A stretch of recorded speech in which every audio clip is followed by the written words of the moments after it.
For the next 10 minutes, we'll be looking at Cosimo Tura's Muse. We'll be looking at some of the very rich details of this painting, and we'll find out why exactly the Muses were considered to be very dangerous in the 15th century. According to classical mythology, the Muses were female embodiments of divine inspiration for the arts. Each muse, and it was generally thought that there were 9 of them, represented inspiration for a different art. And our muse is often identified as Calliope, the muse of epic poetry. That is, poems like the Iliad and the Odyssey that tell the stories of gods and heroes. The painter Cosimo Tura was one of the greatest artists of the Italian Renaissance, and he worked at the courts in Ferrara, in the north of Italy, for the Este, who were the dukes of Ferrara. And this painting of Calliope, probably, is one of a series of paintings made for the Este's hunting lodge at Belfiore, in the outskirts of Ferrara. And if you look very closely at the bottom left of this painting, you can see a man on horseback riding along a winding road through some rolling hills, perhaps intended to evoke this countryside around Belfiore, where the Este would have hunted. Leonello d'Este was the Duke of Ferrara who commissioned this particular series of paintings from Angelo da Siena, and the paintings were intended to hang in the private study or studiolo of the dukes at their hunting lodge. After Leonello's death in 1450 and the death of Angelo a few years later, his brother Borso, Leonello's brother that is, took over the commission, and he brought in Cosimo Tura to finish the series. Her downwards glance tells us that this painting would have hung rather high up on the wall with the others in the series. And these paintings would have formed the backdrop to Leonello and later Borso's private contemplation. In the 15th century, humanist thinkers were becoming increasingly interested in the literature, art and culture of ancient Greece and Rome. And these texts brought also a revival of interest in allegorical figures like the Muses. So this series of paintings was rather a perfect backdrop for this kind of study, this kind of reading. Our Muse is very richly dressed. You can see she's wearing these beautiful red and gold brocade sleeves, lit from the right-hand side, which bring out that little bulge in her elbow. And she's wearing these sleeves under a blue dress that's bound with a leather cord. And you can see the way that cord is just flying away, as if she's just turned towards us. And she's wrapped in a beautiful cloak, red on the outside, green on the inside. And we can imagine how that texture of that fabric would have felt against her bare skin. Looking at the lower part of the painting, you can see that she's almost barefooted. She's got some rather fabulous gold sandals on, but we can imagine that touch of fabric on skin. She's seated on a fantastical throne made of red and green marble with these rather monstrous gold dolphins. Art historians call this particular kind of sea monster a dolphin, with these rather sharp teeth and rubies for eyes, with pearls sort of almost hovering around their gills. Above her head, there's a green scallop shell, which seems to act almost as a kind of secular halo. And certainly other examples of Cosimo Tura's work use this scallop as a real halo in paintings of the Virgin Mary, like the Rovellera altarpiece that we have in the National Gallery's collection. Here, though, this is not a halo, and she holds in her hand a sprig of cherries, which seem to be almost freshly plucked from the tree. You can see the shine on their rather downy skins, red and gold, almost matching the red and gold of her clothing. These cherries are a symbol of justice, and they're part of the reason why the people have thought that our muse might be Calliope, the muse of epic poetry.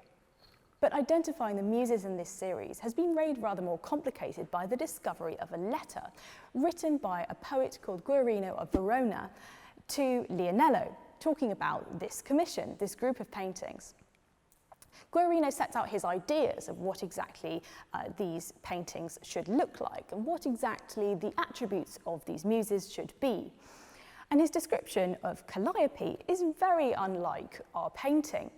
Guarino describes how Calliope should actually have 3 faces. She should have a face for the gods, a face for the heroes, and a face for the men. These are the 3 kinds of people depicted in heroic poetry.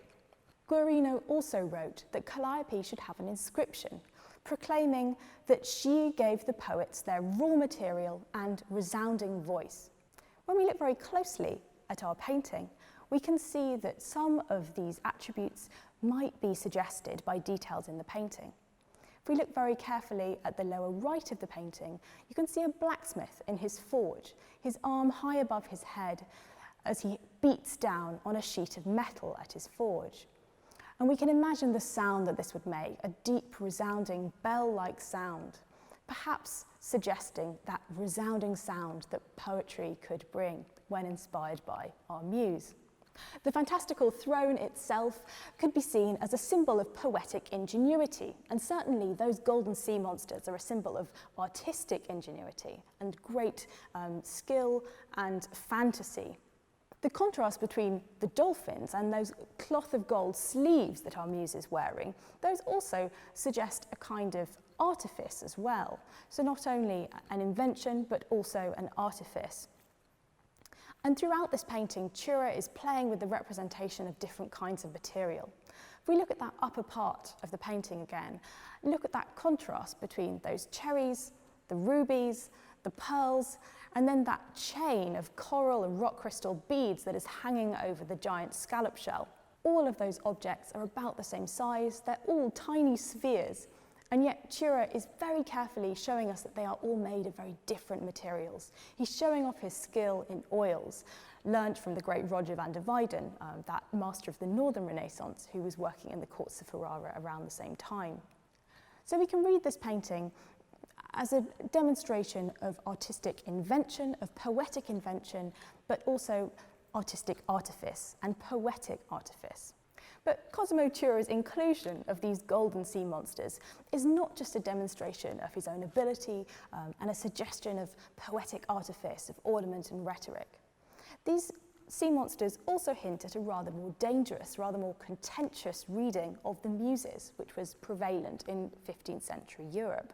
For a long time, classical writers had associated the Muses with the sirens, those very dangerous female creatures who sang sailors to their deaths. The sirens famously sang on the cliffs to Odysseus and his men, and Odysseus and his crew only escaped because Odysseus had instructed his men to stop their ears so they couldn't hear the song of the sirens. And this long association between the Muses and the sirens had made the Muses seem rather more dangerous, rather more controversial among the writers of the Middle Ages and the early Renaissance. The Consolation of Philosophy, a poem by Boethius, went no way to restoring the reputation of the Muses. And in fact, Lady Philosophy, who's the kind of hero figure of that poem, banishes the Muses. She kicks them out from Boethius's study and calls them theatrical whores, essentially. Writers in the early Renaissance, like Boccaccio, like Petrarch, had tried to restore the reputation of the Muses by reinterpreting this famous poem. But this was still a real point of contention in the 15th century. And it's therefore even more interesting, I think, that this painting includes these references to the Muses' associations with the sirens. Those sea monsters, that green scallop shell, those maritime details seem to emphasize that connection rather than downplaying it. But these paintings were intended for the private study of Leonello d'Este and later his brother Borso. And it's worth thinking perhaps about that setting that these paintings would originally have been intended for. We know Leonello d'Este was not only friends with Guerino of Verona and other humanists, but he had interests in that way himself. And in his study, his studiolo at Belfiore, he would have been reading some of those ancient Greek and Roman texts that were becoming popular among his circle. And while some of those texts are very worthy, other texts were perhaps more risque. Texts like Ovid's Art of Love, for example, were not things that you would necessarily want to read in public. Having a private study would have been a great place for reading those texts. I don't think we'll ever know exactly what Leonello and his brother Borsa thought of this painting, whether they considered our muse, Calliope, to be a very noble representation of a noble art, that art of epic poetry, or whether they would have been interested in this connection with the sirens. It's worth noting, I think, that any representation of a concept who is embodied as a woman is always going to have at this point in time anyway, some of these more sensual, more dangerous qualities to her. During this time, I think we've all learnt the importance of having some true inspiration on our walls.